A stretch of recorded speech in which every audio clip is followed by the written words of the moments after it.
Thank you very much for coming to this session of Thinking Strategically. The idea is for short presentations. We certainly won't be going over 13:15, our end time. And I think it is absolutely necessary that we act together more than ever as a subject community, a fully connected subject community. We're all aware of the challenges that we face. I used to work in Cardiff University many years ago. I am astonished and appalled by what is being proposed. And if anyone were in any doubt about the challenges that we face, it would be perhaps worth looking at some of the comments that people have made. I don't know from what sources, on the article that myself, Emma Cayley, and Wendy S. Bennett published recently in the Times Higher Education Journal. One of the things that we do need to do is, of course, advocate together, share resources, and share a common purpose. The Languages Gateway is absolutely key in that. And Charlotte Ryland, as we know, has recently taken over the management of that with her team, and she will be speaking about that, and she'll introduce the other speakers as well. And so without more ado, I will mute myself and leave things to Charlotte and colleagues. Thanks very much, Charles. Thank you so much, everybody, for joining. It's really good to see so many people here. I'm going to share my screen. I hope somebody just tell me that you can see the PowerPoint. So I'm joined by my colleagues Lisa Panford and Philip Harding-Esch, who with me are members of the editorial group, which sort of manages the work of the Languages Gateway. I've been chair of that group since January of this year, so very recent.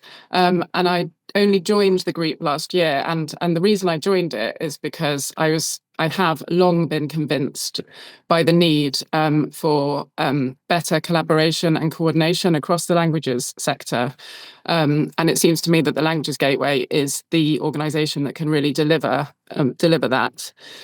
I've been aware in all the time that I've been working in this field, promoting languages, working with schools and universities, really keenly aware of the amazing energies, ideas, and activity across the sector. That's not what we're lacking. But also a sense that the impact of those amazing energies has been diluted and continues to be diluted by a lack of collaboration and a lack of sustainability in developing projects. And I think this, as we all know, this is often what happens when organisations and individuals are working in very constrained circumstances, which we all are increasingly, and also when people are working with a sense of crisis. And as Charles has said, that the latest crisis being the dreadful situation at Cardiff, that sense that we're kind of in this permanent emergency mode does not actually lend itself very well to collaboration. So this is something that's absolutely constantly on my mind, and I'm really, really pleased to be working with the Languages Gateway now to support this. At the same time as being aware of what's happening with languages, I've also, as you all will be, been aware of the amazing success of the STEM campaign. So you can see, here we go. I'm only going to very briefly refer to this. But this here's just an example of part of the STEM campaign, the STEM Learning website, which is celebrating 20 years this year. Really evident what happens when a group of disciplines work together to advocate collectively, and how that benefits all of those disciplines individually. And again, you all, like me, have had conversations with teachers saying they're losing their best linguists at various transition points through the education system. They're losing their best linguists to STEM. And I think we need to look at how successful that campaign has been and learn some things from it, not try to replicate it completely, but there is lots that we can learn. So I'm really excited by the potential that the Languages Gateway has to make a real change for all of us working in languages. I really think it's the moment now to bring the sector together and to develop something that's collaborative, sustainable, and strategic. And that's what we're going to be talking about today. So as you can see, it's going to be very practical, quite hands-on today. We're going to talk about what the Languages Gateway is, why we think it matters, how it can help you. The idea is that this is a project that saves time for all of us and increases the impact of everything that we're doing. I mean impact in a broad sense, not just in the ref sense there. At that point, we're going to go into breakout rooms to discuss how relevant that is to your particular context, and then finish by talking about what the Languages Gateway needs from the subject community and how that's going to work in practice. So I talked about needing strategic approaches to this challenge that we're all facing. And this brings us back to where the Languages Gateway started, which was with the publication in 2020 of Towards a National Languages Strategy, which was a co-publication by the British Academy, AHRC, Association of School and College Leaders, the British Council, and Universities UK, as you can see on the screen.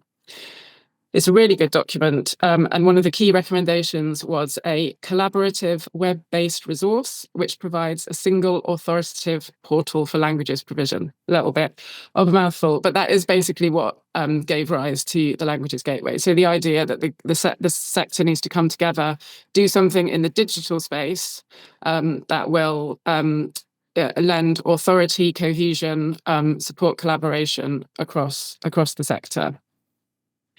So the Languages Gateway then launched in 2023 as a direct result of that Towards the National Languages Strategy. And these are the goals as we're conceiving them at the moment. And as you can see, it's very, very simple. And I really assume and hope that everybody in this room is behind these goals. So we're talking about raising the profile of languages across the UK, in order to increase engagement in language learning at every level and in every context or setting, and to facilitate effective collaboration and coordination between organisations. Obviously, goal 2 feeds into goal 1. Really, we can't can't raise the profile unless we're all working together effectively. That word organisations is also quite vague intentionally, because this is extremely broadly conceived in the sense of how we are defining organisations and languages.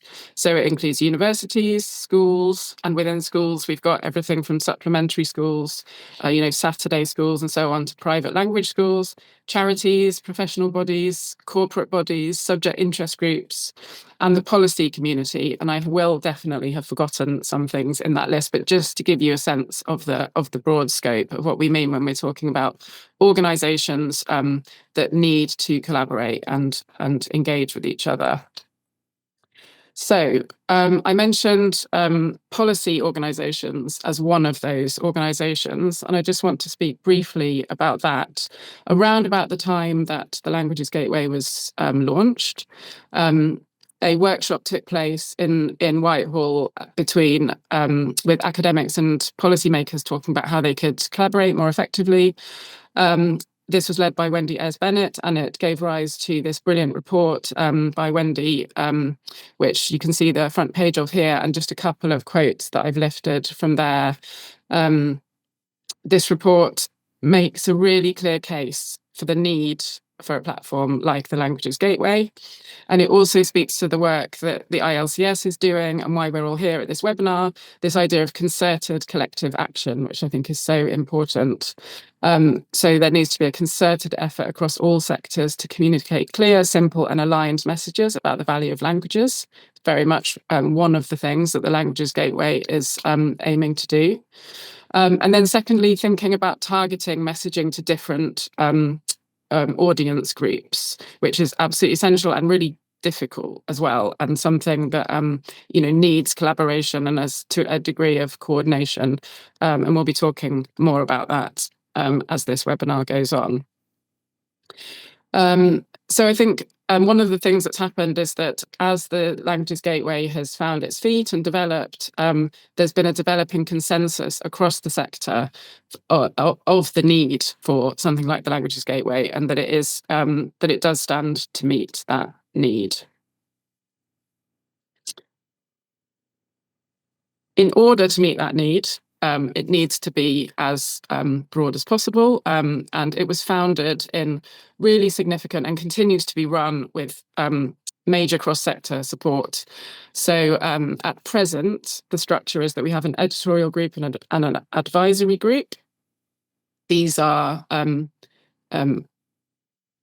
flexible groups at the moment, and later on we'll be talking about opportunities to get involved if you'd be interested in, or if colleagues are interested in getting involved. But this is a non-exhaustive list of associations involved in those groups at the moment. Philip and Lisa have been on the editorial group from its very inception, which I haven't. So I'm going to pass over to Philip and then to Lisa now, just to introduce themselves and say a little bit about their involvement with the editorial group. Thanks, Philip. Yeah, thank you, Charlotte. So just very quickly, yes, my name is Philip Harding-Esch. I was involved with the development of the early stages of the Gateway, and I have kind of supported the back end of it, the technical stuff, since the beginning. So really, I was working initially very closely with the British Academy and the AHLC as part of the Towards the National Languages Strategy piece of work on developing this. So that involved a lot of scoping, again, looking at what happens in STEM, and developing the site with the technical developers. And a big part of the work was trying to get the buy-in from a broad range of stakeholders as part of that. So it's really great to be having this push now to expand involvement from HE colleagues. I think that's really important. So thanks very much. Hi everyone, I'm Lisa Panford, and even more briefly, I'll just say that I sit on the editorial group, and my contributions are informed by my previous career. It's 15 years as a secondary school languages teacher, and my current role as a teacher educator. Thanks. Thanks, Lisa and Philip. And I've realised that the proof that this is not an exhaustive list is that it doesn't have the APPG, All Party Parliamentary Group for Languages, which Philip is involved in. So we're going to move on now from sort of giving you a sense of where the Languages Gateway has come from, to talking in very practical terms about how it's working and will work to support the sector. And we're thinking about this as a two-part approach at the moment. So on the one hand, there is the website, which collates content from across the sector and funnels traffic to organisations. And Philip is going to explain how that works in a minute. And then the second area, which is was developed in the course of last year and is just launching now, is that we are looking at where there are gaps in current provision and curating spaces that support proactive collaboration. And this is really important, and it speaks to how I started this session by talking about that need for collaboration in order to amplify everything that we're all doing in our day jobs. And so after Philip has talked about the website, I'll then explain a little bit more about what this curation means in practice. So back to you, Philip. Yeah, thank you. So just really quickly to give everyone a flavour of the website, if you haven't seen it already, it is live and you can visit anytime, the Languages Gateway. So this is the landing page. It's really simple. It basically just includes some quick links on there, but mainly its point is to give people either through the menu in the top right some guidance, or just straight through to the Gateway search page itself, which if you click on the next slide, Charlotte, yeah, that's the main page. So on this page are listed all of the links and resources that are hosted on the Gateway. At the moment, there's about 500, and those are all kind of tagged different ways. So if you select different categories from those 5 drop-down categories, you can select those, and it reduces the number of results according to those search criteria. So if you click on the next slide, that's, for example, if you chose by language, you could select, for example, Arabic, and that would give you the results on the next slide. And at the moment, there's 44 links and resources that include advice or information about Arabic. So it's very flexible search. You can combine different categories from the same drop-down list or from different drop-down lists at the moment, and they will give you a set of results from that. And the results are listed like this, so that each resource is given a tile, which is a title and a really short description. And the main point is that when you click on it, it goes straight out to the original source. So the concept, which is quite important from the beginning, is really to drive traffic back out to the experts and publishers who are holding that information. So it's to drive traffic and not hog it, so to speak. Yeah, and that's really it. And this collection of resources is only 500 at the moment, and we'd like to keep growing it. So that's a really easy first step, is to keep adding suggestions to that list. And the next slide, Charlotte, yeah, that's just to give you a quick preview of the next stage of development, which is, if you see at the bottom right, that search keyword will be a functionality to allow users to type in their own search terms, which can actually be used in combination with the drop-down menus as well. But it's just a new functionality in response to user feedback, which is people would like to have that option to do a quick search, as we call it, where you type in your own search terms. And that's it, really. Brilliant. Thank you, Philip. And towards the end of the webinar, we'll be talking more concretely about ways that institutions and individuals can support and get involved in the gateway. A really obvious and easy one is for the traffic to go both ways. So at the moment, the gateway is pushing traffic towards the various organisations that you just saw represented on those tiles. And the ideal situation would be that those organisations also have a link, and ideally a kind of Languages Gateway badge, sort of affiliation endorsement badge, to show that that connection. So that's, you know, that's the sort of entry level way for getting involved. Okay, so that was before Philip spoke. I talked about this two-pronged approach. On the one hand, you've got the website and all of that functionality, and what we're looking at now is also still mostly using digital means, curating pathways that will support certain areas that where there are gaps, and identifying those gaps is coming partly through the editorial group, where, as you saw, there's that broad representation, but above all through the conversations that we're all having in forums like this, to really identify where the need is, and then to meet it. The way that we're going to do this curation is through working groups. So there will be a lead of the working group who's a member of the editorial group, but that lead will be able to co-opt members from anywhere in the subject community, including hopefully people in this room and or your colleagues, so that it becomes very much a collective activity that kind of leads towards something very concrete. So what you can see on the screen now is some examples of the curated pathways that have sort of risen to the top, that have become the priorities.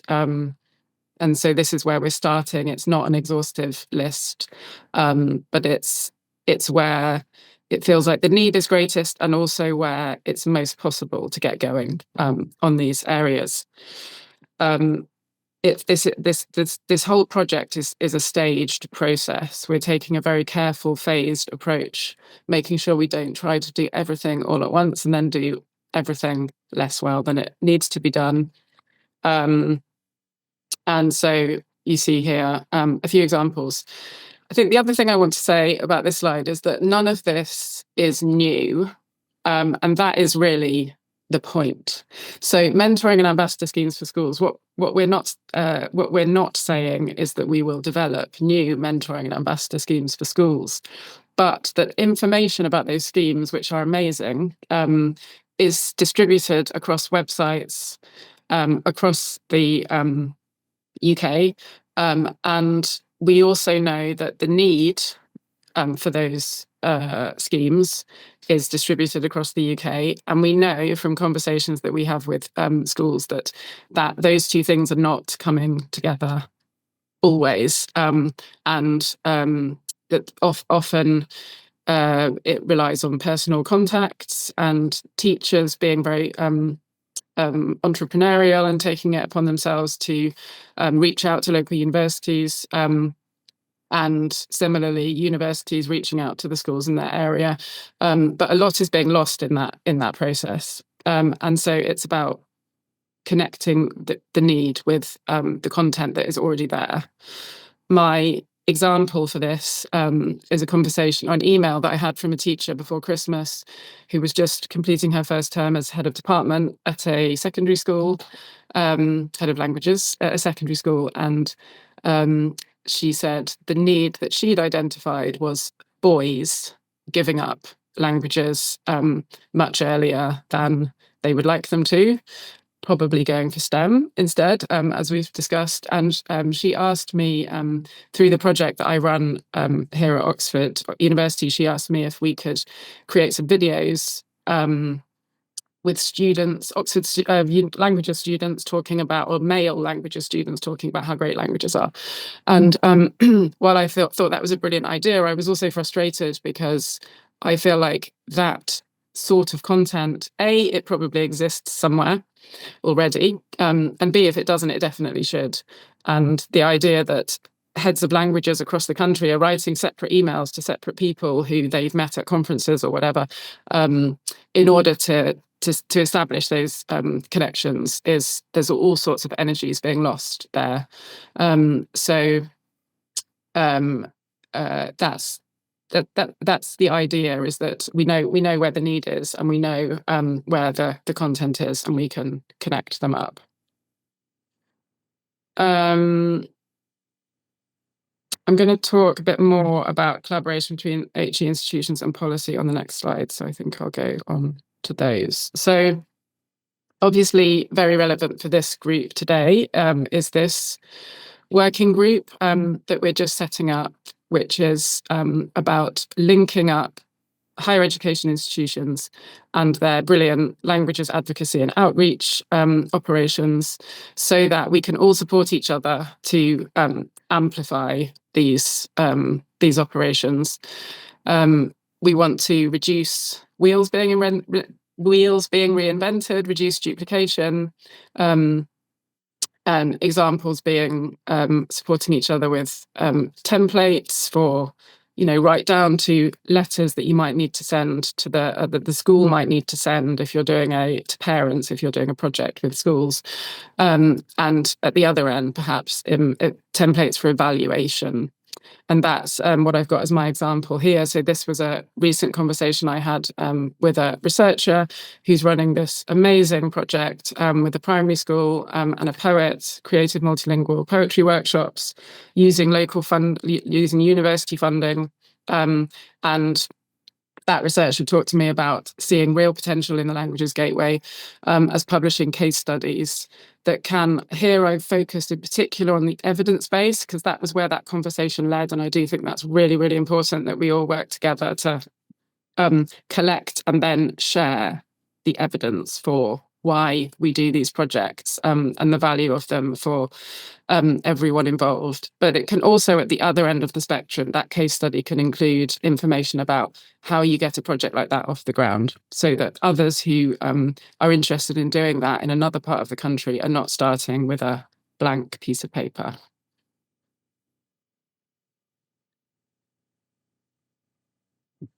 The second area that I just want to home in on is the policy zone. So I've referred to this briefly already when I talked about Wendy Ayres-Bennett's report and how that really identified the need for something like the Languages Gateway. Subsequently, last spring, there was a workshop between the Cross-Government Languages Group, the Civil Service Languages Network, and the Languages Gateway, looking in particular at where the need is in relationships between those two groups, so policymakers on the one hand and researchers and the languages community more generally on the other. And the suggestions that came out of that workshop, again, just really, for me, confirm the need for something like the Languages Gateway. You can see here that the policymakers it argued strongly that they needed a reliable and accessible source of curated research for policymakers, success stories, case studies, guidance. They also talked about the idea of a Yellow Pages style directory of languages academics willing to engage with policymakers. This is the kind of thing that exists in other disciplines, but doesn't exist in languages yet. And it's perceived as a real lack in the policy community. Also, excuse me, a real willingness for academics and civil servants to collaborate on this. And I think, again, the Languages Gateway provides the perfect space for collaboration. That's what it's all about. And then for me, this final bullet point really sums up everything that the Languages Gateway is trying to do. It's long term. That's really, really important. We're here to stay. It's strategic, promoting the value of languages. And that's specifically talking about the policy space, but you could take that first phrase and apply it to any sector, including, very importantly, the media and public awareness of the value of languages, which unfortunately, as Charles was saying at the beginning, is not cutting through to the general public at the moment. And I wasn't at this workshop, but what the editorial group said about it was that that kind of consultation was really, really important and valuable in terms of alerting us, the languages community, to blind spots elsewhere, beyond the languages community, things that we're not aware of because we are not policymakers, we're not working in that space. And so really underscoring the need to draw on expertise beyond our immediate languages community and to bring that in to the community. And again, that's what the Gateway is all about. So I mentioned the working groups. We are starting with these three curated pathways. And as I said, the structure is that there'll be a lead within the editorial group, and then they will co-opt members from outside. So if any of these pique your interest, please do get in touch. Our contact details are at the end of this presentation, and let us know. So Neil Kenny will be leading on mentoring and ambassador schemes for schools. And just to underline, we're not creating new ones. It's all about coordinating the brilliant work that's already happening across the country. I'm going to be leading on collaboration between HE institutions on languages advocacy, with a special focus on working with schools. And the policy zone will be the third area that we focus on, and we're not yet sure who will be leading that. So I've talked quite a lot now about the curated pathways. As part of that, we're thinking very much about making the Languages Gateway a space for really good, strong, collaborative advocacy. And at the moment, that's being conceived as a think piece. And Lisa is going to tell us a bit more about that. Thanks, Lisa. Thanks, Charlotte. So yeah, we're hoping think pieces will be a powerful dimension of the work of the Gateway. And so when we refer to think pieces, we're talking about content informed by the field that provides insight and analysis on a range of issues or priorities within any given sector. There are a number of issues, of course. The list on the slide here is not exhaustive, but we see really huge potential here through think pieces for fostering collaboration, sharing knowledge within sectors, across sectors, and perhaps even wider, informing public opinion and even policy. So to kind of exemplify, drawing on my own professional context and domain, and just to exemplify how this might work. So I'm a secondary languages teacher educator, and my professional domain is, of course, it's framed at the moment by a national teacher recruitment crisis, which, as we all know, is particularly stark in languages. While technically my competitors, I work really closely and collaboratively with teacher educators in other institutions all over the UK. And we're in a network together that's facilitated through our Professional Subject Association, the Association for Language Learning. Many in our community, and I should say that they've not elected me as their spokesperson, but many of us, I think it's fair to say, share the same concerns around the recruitment of languages teachers because of how that connects to our values around the entitlement of languages education for all of our young people in secondary schools. And so coming back to the think piece, a think piece which speaks to the many powerful reasons to teach languages, which includes but also extends beyond our individual institutional priorities, and works through consultation to draw on really wide-ranging opinions, perspectives, and experiences of those of us who are embedded within the domain, would be a really valuable resource to the sector, and I think would offer really vital subject-specific dimension and nuance to the generic reasons to get into teaching to prospective teachers. I think to be meaningful and powerful, we need this content to be dynamic and infused with life. So alongside statistics and perspectives from established practitioners and experts in the field, we really will foreground the personal stories of our student teachers, because we feel that will be the most compelling. These think pieces, they could speak to a number of issues, of course. Teachers in schools at the moment, in secondary schools, are concerned with the uptake of their young people with languages at GCSE. So many are being tasked, and this kind of recalls the story that Charlotte told earlier about her heads of department. Many languages teachers, secondary languages teachers in schools at the moment, are being tasked by their departments or by their schools to make the case for languages, right, to help with uptake. So they are delivering school assemblies, they're delivering special lessons, they're holding career fairs. One teacher has told us that he's reaching out to friends to make 1-minute videos about what languages have done for their life and their career, to use in one of these career events.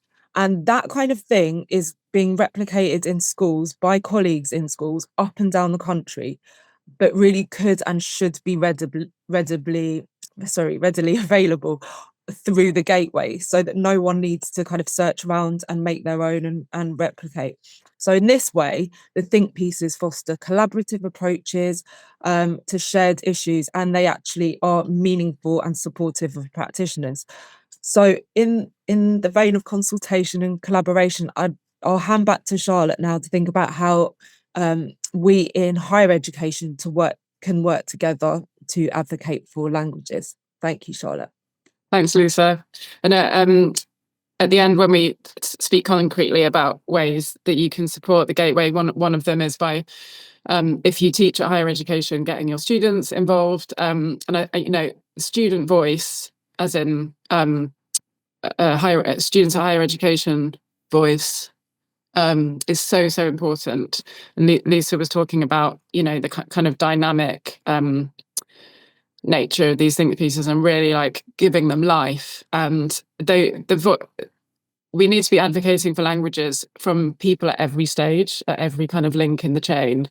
So there's lots of ways that we can, I think, bring together people from those different areas in order to make so either kind of blogs or actual videos of this kind, and then make sure that they reach the biggest number of people, in particular young people.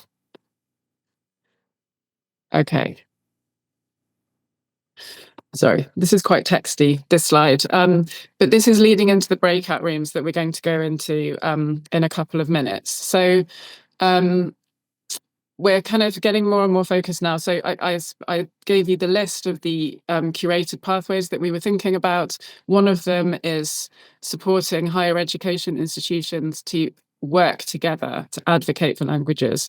When I say advocate for languages, I mean that very broadly. So not just kind of giving out messages, but also doing work with schools and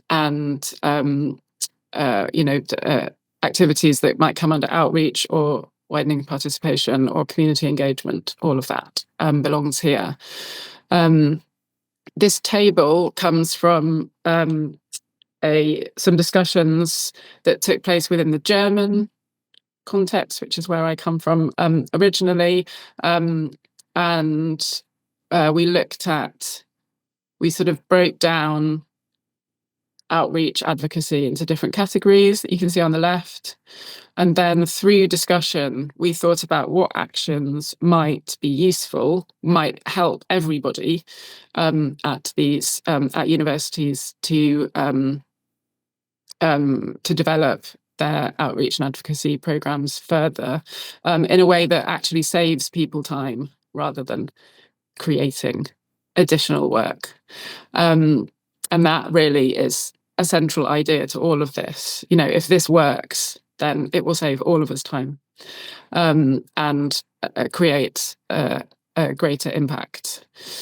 So we will come back to this slide, but what I want to do now is go into breakout rooms and think in particular about advocacy and outreach, and to give the opportunity for you, if you're able to open your mics or type into the chat, to talk about what this means for you in your particular setting, and any thoughts that you have about how what you're doing in your settings can intersect with what we're doing at the Languages Gateway.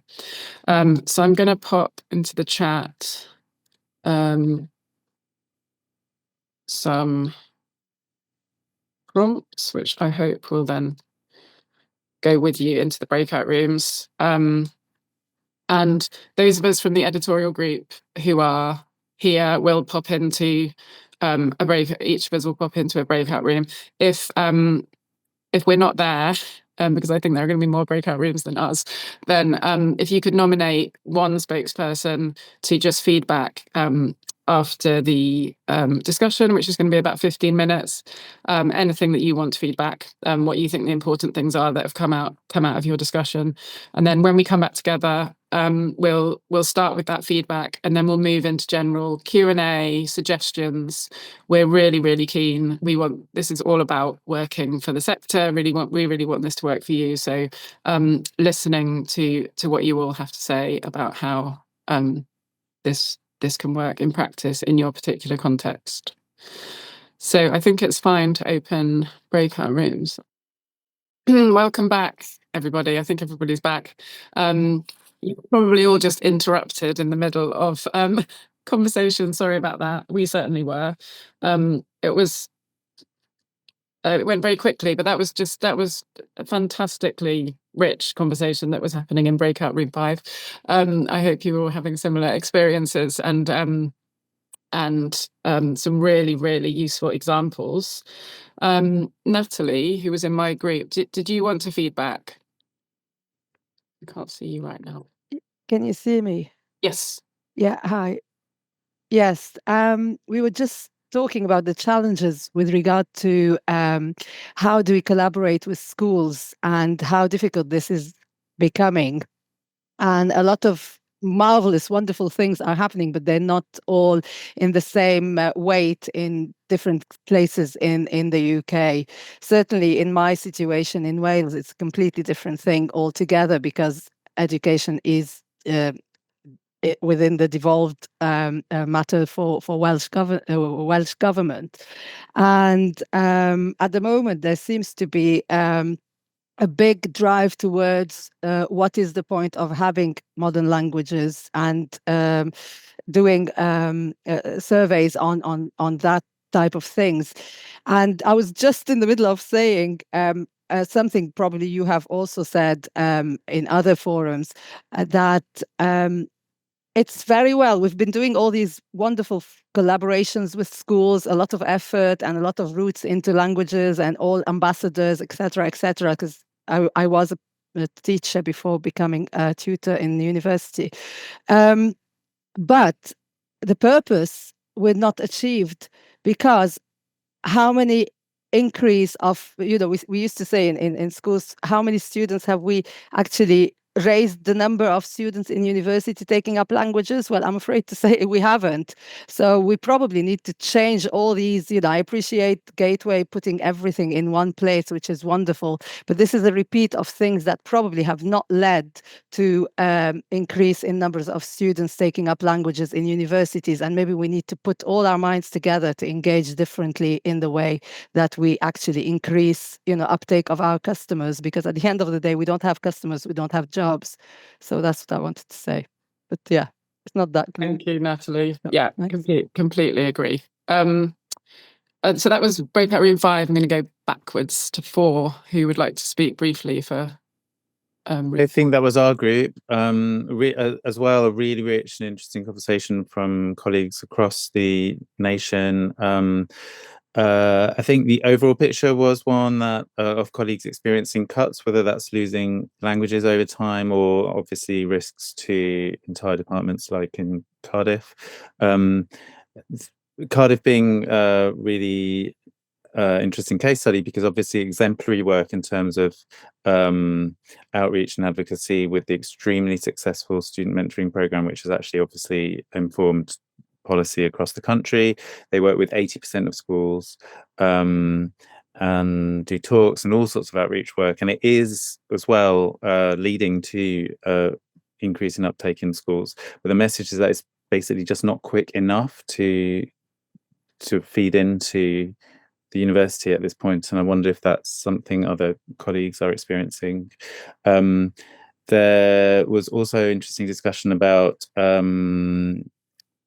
advocacy work not necessarily translating to your institution, so people noticing that talented students are actually applying and getting places in other institutions, so it's the work you do doesn't necessarily translate to a boost in your numbers.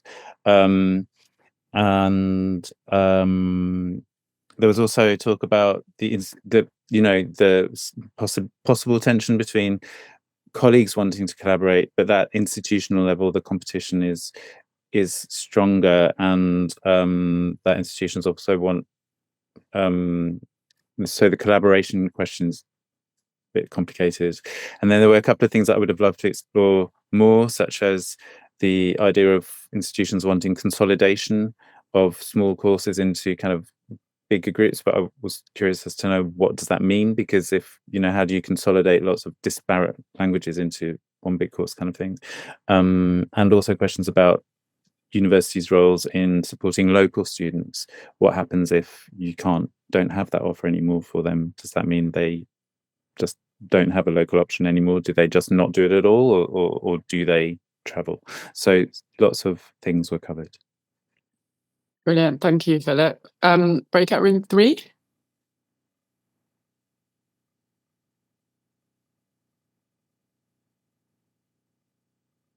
Were you in that one, Lisa? Maybe. Apologies. Oh, great. Just looking blankly at you. Oh, no, hang on. Oh, no, actually, was it Yvonne? Yes, it was Yvonne, actually. I was in one. Yeah. Oh gosh, I hope I'm going to be a reliable narrator. Thank you, Yvonne. chip in if I'm not. It's a little bit odd reporting back because I think in the group I was the only person not working in an HE institution, which I tried to declare relatively rapidly. But I think the overall messaging is consistent with actually the experience of colleagues in the school sector, which is things like pressure on funding, pressure on staff time, all of these things are sort of serving to undermine and perhaps compromise what individual organisations can do with the best will in the world. The sort of reverse side of that, though, the reasons to be optimistic is that I said it was really nice sitting in that room and hearing about the outstanding outreach work that is being delivered under very trying and difficult circumstances. And what was nice and noteworthy, I think, was instances or examples given of where institutions who perhaps might have operated in competition with each other previously had seen the benefits of informing each other as to the program that we're offering, so as not to overlap or duplicate, which I think is really helpful. But again, sort of listening to some colleagues in that room and the extent of the cutbacks in those institutions, even though I'm aware of these things, it's still actually quite shocking to hear. It seems existential threat is what's the word in the bubble, the thought bubble that keeps sitting above my head these days in terms of languages. So lots of challenges to overcome, but I'm sitting here feeling really hopeful that work around the language gateway is going to be the sort of united front that's needed in order to navigate a way through. Have I done a good enough job, colleagues that are in the room with me? Yeah. Thank you so much, Yvonne. That's brilliant. Breakout room 2. Yeah, that was our group. So I think we mainly talked about challenges and perhaps what the Languages Gateway can do with regards to these challenges. So is the need to understand what's needed. So sometimes not knowing within the region, locally or not, or nationally, what's really needed and where we can play a role. We also find difficult sometimes to set up collaborations. Networks are difficult to set up, and not just locally, but also, across regions. And we mentioned the fact that we are doing outreach for at least 2 purposes: to attract students to our universities, but also do advocacy work. And some initiatives may have, been duplicated or may happen in different places. So it would be great for the Languages Gateway to document these. So we've got, like you were saying earlier, Charlotte, that we've got the material already ready, and we don't need to start creating everything from scratch. And apart from challenges, we mentioned projects which were roots into languages, which I think worked well in Wales. I think it worked even better, and it continued for longer. And also the mentoring scheme, which is sadly finishing soon, but there might be funding for more. We don't know, but that has been highly successful. So that's a recipe that can also go onto the Languages Gateway to try to replicate, even if funding is low. And I think that was all we talked about. Fantastic. Thank you, Marcella. Yeah, there's lots of consensus developing. It's really interesting. The last breakout room, number 1. Right, so just mindful of time, also very rich conversations. Ulrika, you'll notice, has shared in the chat the document 700 Reasons for Studying Languages. That's from the Centre for Languages, Linguistics and Area Studies. Absolutely brilliant resource. Huge thank you for sharing that. And there was call in the room to have something like that updated as compelling reasons for becoming starting an undergraduate course, but also to engage with employers. So we had quite a long discussion about employability actually. So the fact that testimonials from employers about how it benefits their business to have a language graduate would be powerful, and it would also support an understanding both ends, right? It helps both sides because it helps the language student understand that languages are beneficial, or the prospective language student that languages are beneficial beyond being a translator, and also a resource talking to employers about the benefits of having a language graduate. So hiring someone with a languages degree is not just about the person who can translate the contract. There's precedent for that around the work of the benefits of hiring somebody with a PhD. So using that as a model, that type of thing. Drawing on the voices of alumni was something that came through, and also a practical issue with regards to colleagues in career departments in universities. So providing them with more up-to-date resources on to support their graduates into employment.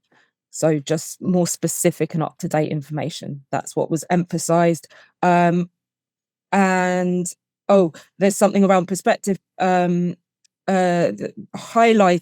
the fact that you can learn a language at university ab initio. You do not have to have studied a language, to emphasize or build awareness of that message, because we feel that's not being filtered through to schools. And in addition to the sort of employability discourse that we're having, speaking about a kind of, we're maybe thinking about a think piece now, speaking to the intrinsic values of learning a language as a springboard for promoting curiosity and adventure, pleasure. So not just for the employability, usage-based reasons. Does someone in my group want to jump in? What have I misrepresented? Probably everything. Sounded pretty good to me, Lisa. Yeah, I think it was fine. Okay, fine. Okay, so it's fine. Thank you so much, everybody. We've got 6 minutes left, which is very nice. That for me confirms the value of having this kind of meeting completely. I feel like there's the move from identifying the challenges, which we all share in slightly different sort of configurations, but nonetheless they're there everywhere. Moving really quite quickly from challenges to thinking constructively about how we meet those challenges, and also how we're in a different situation now from the situation that we were in, for example, when Roots into Languages was in full operation, and recognizing that brilliant stuff is happening now and has happened in the past, but what we need to be doing is learning from all of those, from all of that activity, and together building something that's stronger. So I do think that we're with this level of support, I feel like we're in an amazing position to be able to do that. If anybody would like to make any comments that came out of the breakout rooms or anything, we've got a couple of minutes. Otherwise, I'll wrap up.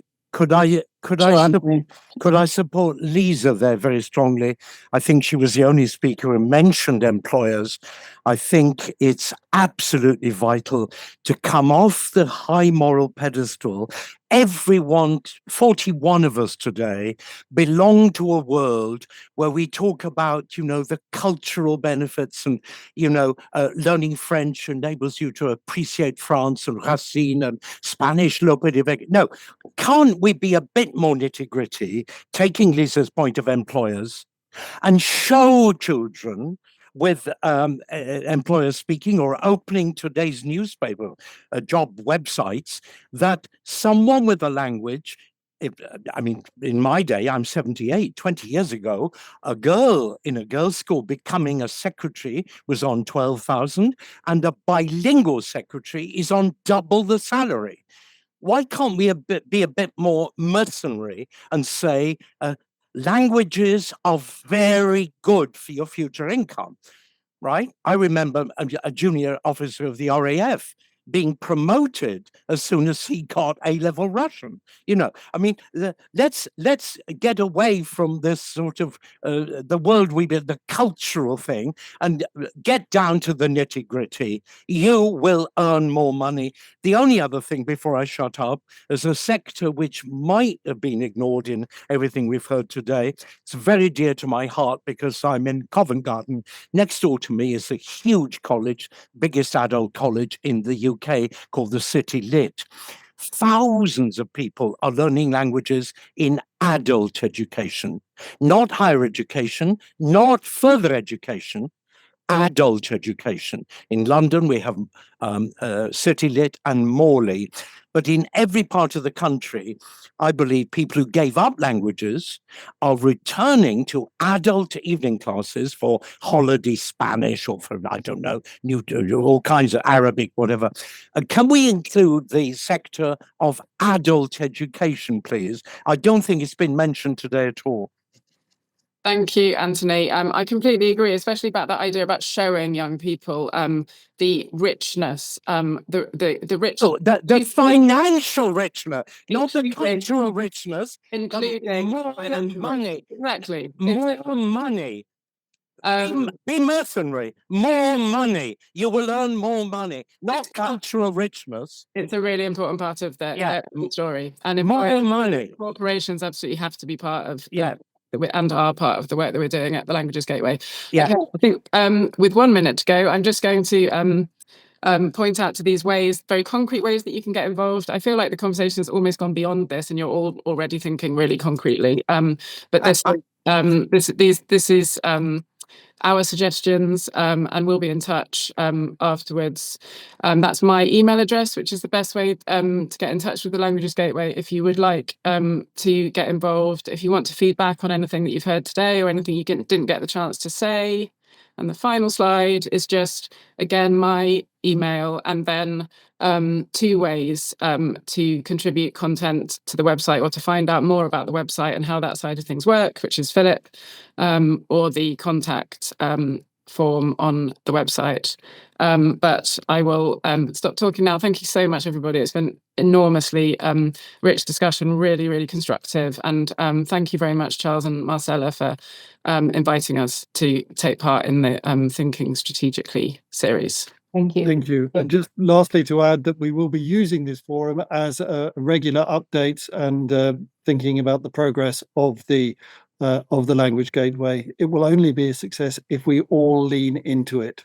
So thank you very much to Marcella and Kathy for making this possible, and for Lisa, Charlotte, and Philip for their presentations, and for all the immense work that's going into this. We have a huge investment in it. Thank you for everyone. Thank you very much. Thank you, everybody. Bye-bye.